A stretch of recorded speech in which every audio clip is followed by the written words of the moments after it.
Welcome, friends and foes, survivors and killers. Let's sit around the campfire together and talk about Dead by Daylight. Specifically, the giant of slasher horror history, Friday the 13th, and the potential and problems of adapting it into a licensed chapter for Dead by Daylight. Formerly the highest grossing horror franchise in America. Thanks for that, David Gordon Green. Friday the 13th and its infamous masked slasher Jason Voorhees occupy an unusual space in the landscape of slasher horror. Jason is simultaneously one of the subgenre's biggest symbols, with the hockey mask and machete being perhaps better known for these movies than their original functions, and a surprisingly misunderstood series that's kind of struggled to actually get seen by the mainstream in the 21st century. You ask the average moviegoer when the last time they saw a Halloween film was. They'd probably say some point in the last 5 years. Whether it's either a rewatch of the original, or more likely, one of the new ones that came out since 2018. It's the same story with many other horror franchises that have put out modern movies, often of pretty good quality to return them to relevance. Scream, Saw, Hellraiser, Predator. Even Nightmare on Elm Street at least tried it back in 2010, before New Line basically shelved Freddy when The Conjuring popped off. Friday the 13th simply hasn't had that opportunity to crawl back into cultural relevance, due to a series of unfortunate events that started with a 2009 reboot that, despite performing well at the box office, had poor reception which stifled the drive for a sequel, and culminated with a lawsuit that more or less put the franchise on ice. But the lawsuit is over, the dust has settled, and the time has never been better for Jason to join the ranks of his slasher contemporaries, Michael, Freddy, and the rest, in Dead by Daylight. And if I uploaded this video on the right day, it's never been a better time for me to talk about it. And today is his birthday. So, let's sit around the campfire together and talk about the potential and problems of Friday the 13th in Dead by Daylight. But before we continue, I'd like you to come with me and imagine a scenario. You just started your new job at a summer camp, it's all going well, and you meet some people you really get along with. You're about to start the process of getting to know them better, and you get murdered by an undead juggernaut in a hockey mask. Now, if you found yourself in the situation, no matter how many pieces you were in, you could count on Morgan & Morgan to get you the legal representation that you deserve. Well, if you replace being murdered by an undead juggernaut with just a regular workplace injury. If you're injured and don't know where to start, Morgan & Morgan make it so easy to take those first few steps to get the compensation that you're owed. Hiring a lawyer can be a daunting process. But with Morgan & Morgan, you can submit a claim without ever having to leave the couch, or a sleeping bag. In 8 clicks or less, you can submit your claim to Morgan & Morgan and begin the process of recovery and compensation. For more information, you can find Morgan & Morgan at forthepeople.com or dial #law in your phone. Now let's get stuck into Friday the 13th. Friday the 13th is a strange franchise, because for most long-running horror franchises, there's a general understanding among fans of which installments in the franchise are worth your time. Typically, these are the earlier ones. Saw is 1 to 3 before they start to decline. Hellraiser has one great movie, a decent sequel, and your mileage may vary from there. Silent Hill fans will see any game not made by Team Silent and cry so hard they throw up all their internal organs into the sink like their baby in PT. Sometimes they're all good, sometimes only the first is good, and sometimes none of them were ever good to begin with. But nobody ever seems to know for sure where to stand with Friday. You could ask 2 different Friday the 13th fans which movies in the franchise are good, and they'll give you 2 totally different lists, with written instructions on how to graphically torture anybody who disagrees with that list. This makes Friday the 13th a very difficult franchise to introduce to a new viewer. Something not helped by the sheer number of movies in the series. Seriously, there's 12 of these fucking things. And not only that, it means we don't have an easy lot of movies to base Jason off of for adaptation into Dead by Daylight. I guess we could go with Jason Lives, since that's the most popular Friday sequel, but wait, hang on, I'm getting ahead of myself here. Give me a moment to wind it back and talk about Jason himself for a second. To many horror aficionados, Jason Voorhees needs no introduction. But if you've been living at the bottom of a lake, Jason is the spectre of Camp Crystal Lake, an undead behemoth of a man who almost drowned in the lake as a child, but came back to wreak havoc on any who stepped into his territory. As a boy, Jason was physically and mentally disabled and grew up in the care of his mother Pamela, who, depending on the continuity, had killed her abusive husband Elias Voorhees to protect her unborn son. Pamela was devoted to her son and took up the job as the head cook at Camp Crystal Lake to better provide for him. But things took a dark turn when Jason was thrown into the lake by the other children at the camp. He couldn't swim, and after his untimely demise, Pamela couldn't handle the loss of her baby boy, taking her rage out on the camp's counsellors as retribution for the death of her son that she blamed on the negligence of the counsellors. Pamela's killing spree culminated in the events of the first movie, where the sole survivor Alice Hardy decapitates Pamela and escapes onto the lake. But her ordeal isn't over yet. Jason himself had survived his dunking in the lake and had grown by now into a strong and relentless adult man, who went after Alice in Friday the 13th Part 2, and despite being killed in the fourth film, the later sequels show Jason complete his metamorphosis from the deformed little boy we saw in the first movie into the massive slab of rotting meat we know him to be today. The hockey mask he took from Shelley in the third movie became an icon of the series, and as the franchise went on, the increasing desensitization of audiences to Jason's presence led to the movies becoming more light-hearted and zany over time, to the point that the 10th and final film in the main chronology ended up taking Jason to space. Yeah, Jason X really was a movie that got made, you didn't just imagine it in a fever dream. As far as power level is concerned, Jason's been kept relatively consistent, and any changes to it have had a concise narrative explanation, which is more than can be said for the other guy in the white mask. When he emerges as an adult in 2, he's kind of just a guy. A very strong and tough guy, but a guy nonetheless. And despite taking an axe to the head at the end of Part 3 and eventually being killed in Part 4, only undergoes a large power spike when he's resurrected into a zombie at the start of Part 6. At this point, he's definitely well beyond what a normal human could ever do, and his legendary toughness and strength were only accelerated. And yet despite this, Jason's never really shown any actual powers. He's just a very strong, very tough zombie guy. He doesn't summon chains to torture you, put reverse bear traps on your head, or put you to sleep to kill you in your dreams. He gets his machete or various other weapons and cuts you into little pieces, or kills you in some other inventive and painful way. This, I think, is one of the first issues with adapting Jason to Dead by Daylight. The fact that he is just a very strong, very tough undead guy means it's hard to design a power for him that makes him mechanically unique compared to the other killers to make him really feel like Jason Voorhees. Between Trapper, Huntress and even Trickster, many of Jason's preferred weapons and hunting methods have been used by other killers already, and whatever power he would get would have to emphasise that legendary durability and strength that he's known for. I know ordinarily killers are strong and tough, but you've got to make Jason even stronger and tougher. Like how Michael's power is being a quieter, stabbier version of a regular M1 killer, Jason's got to be a stronger, tougher version of a regular M1 killer. Preferably with the off-screen teleportation that Jason's known for in his movies. Not only would this fit into Jason's wheelhouse and identity, it would also likely make a pretty simple killer, which is a surefire way to get new people into the game and keep them entertained with a well-known, easily accessible licensed killer.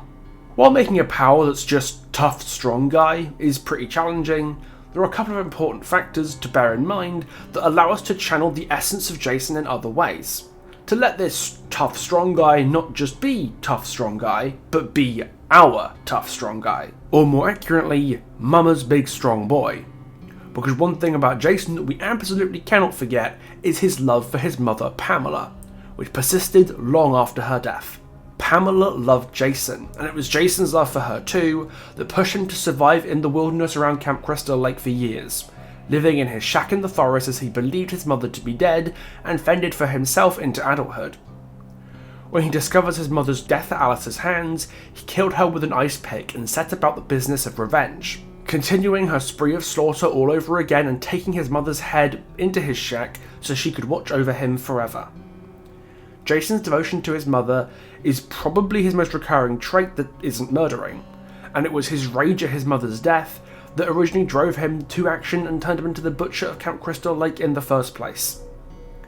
If only there was a literal symbol of attachment to his mother, maybe a memento of her that he could keep with him to make sure he doesn't feel alone. If only something like that could exist as a physical, tangible object we could put into the game. Yeah, Friday the 13th is many things, but it is definitely not subtle. Jason's other biggest trait is his territorial nature. His attachment to Camp Crystal Lake is such that he almost never leaves it and doesn't really wander outside his territory to hunt for victims under normal circumstances. The only times he's ever been shown to leave have been when he's been disturbed by intruders into the camp, like in Jason Takes Manhattan, and when he was taken away by outside forces in Jason X. Due to his drowning in the lake and staying underwater for much of his time after his first death, water is a motif strongly associated with Jason, as some of that water could be brought into the trial with him, to carry a little bit of Camp Crystal Lake wherever he ends up. So we've got Jason as a brutal and unstoppable juggernaut who brings his mother's love and the waters of Camp Crystal Lake into the trial. This should be enough to work with to make a power. But before we dive into power for Jason, I want to talk briefly about survivor and map options for a potential Friday the 13th chapter. The map is pretty easy. Jason's territory is Camp Crystal Lake, so, that. We haven't had a campsite map before, almost like they were waiting for Camp Crystal Lake. And it's got enough landmarks to make a great outdoor map.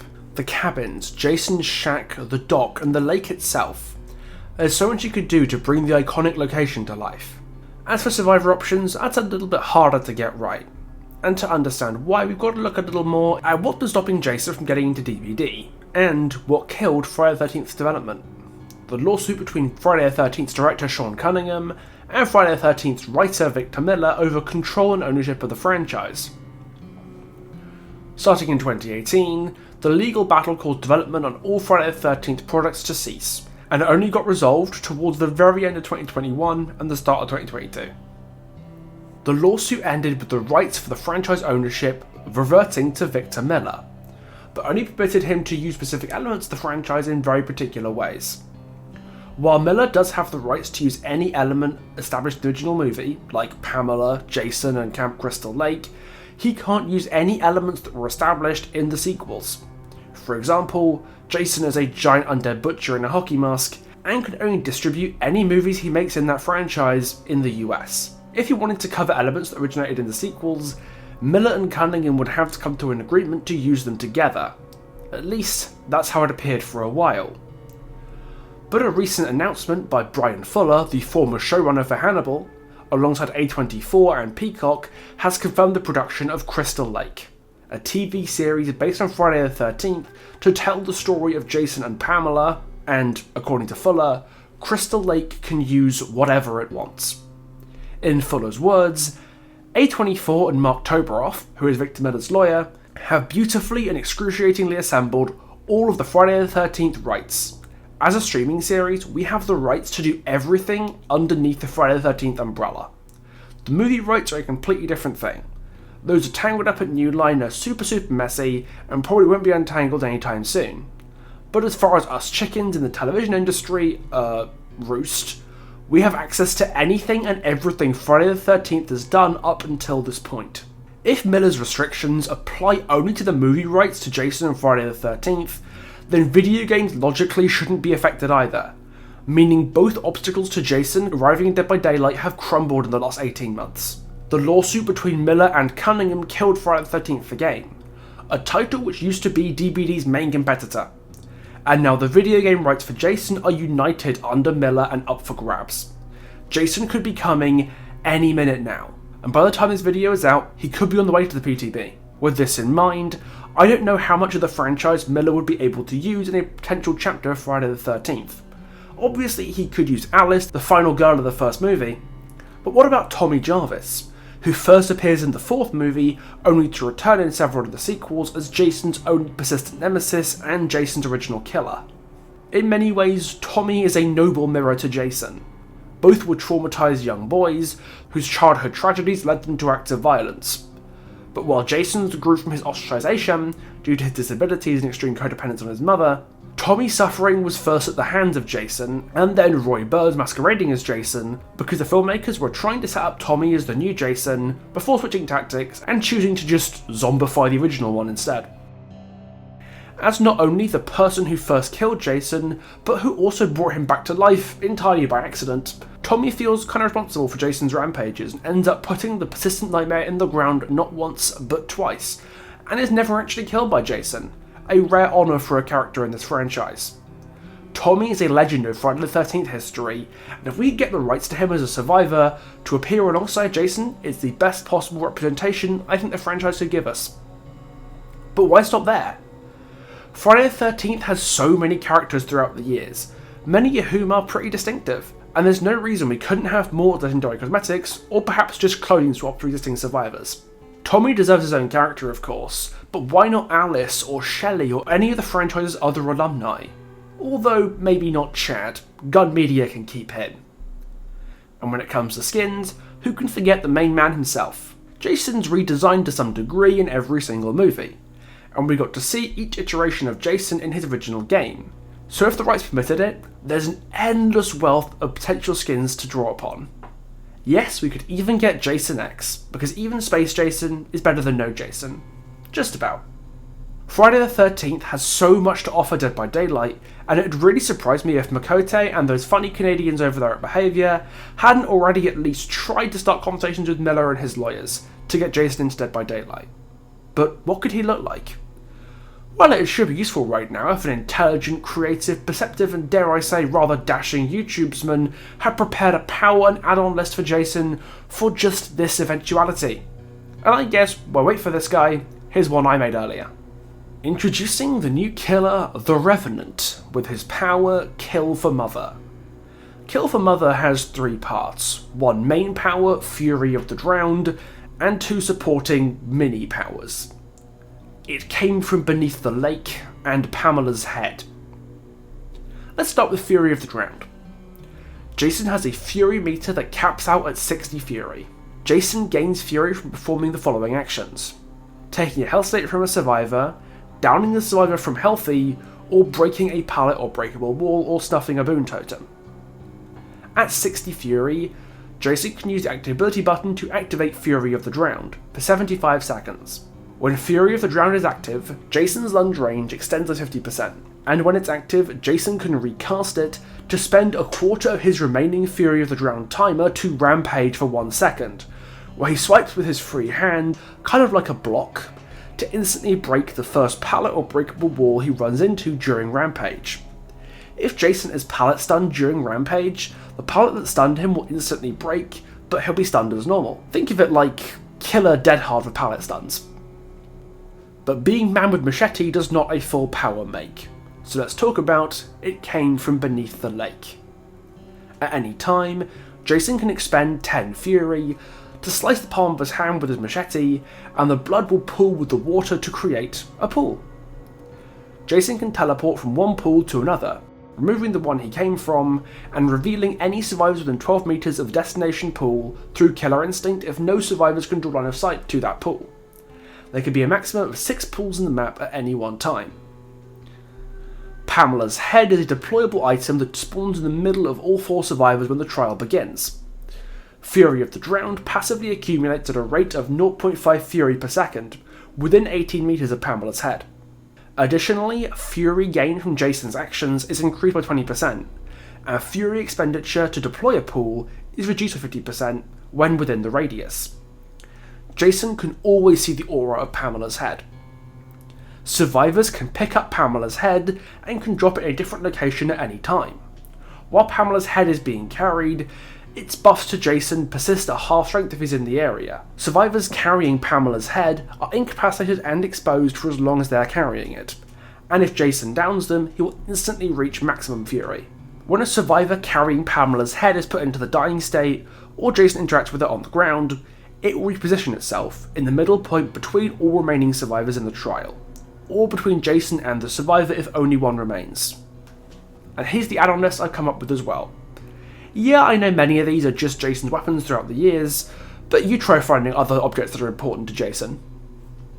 When designing the power, I wanted Jason to be this territorial, unstoppable force of nature, putting his sheer brute strength to use, protecting his habitat and his mother, whose oversight hardens his resolve and drives him to even bloodier acts of violence.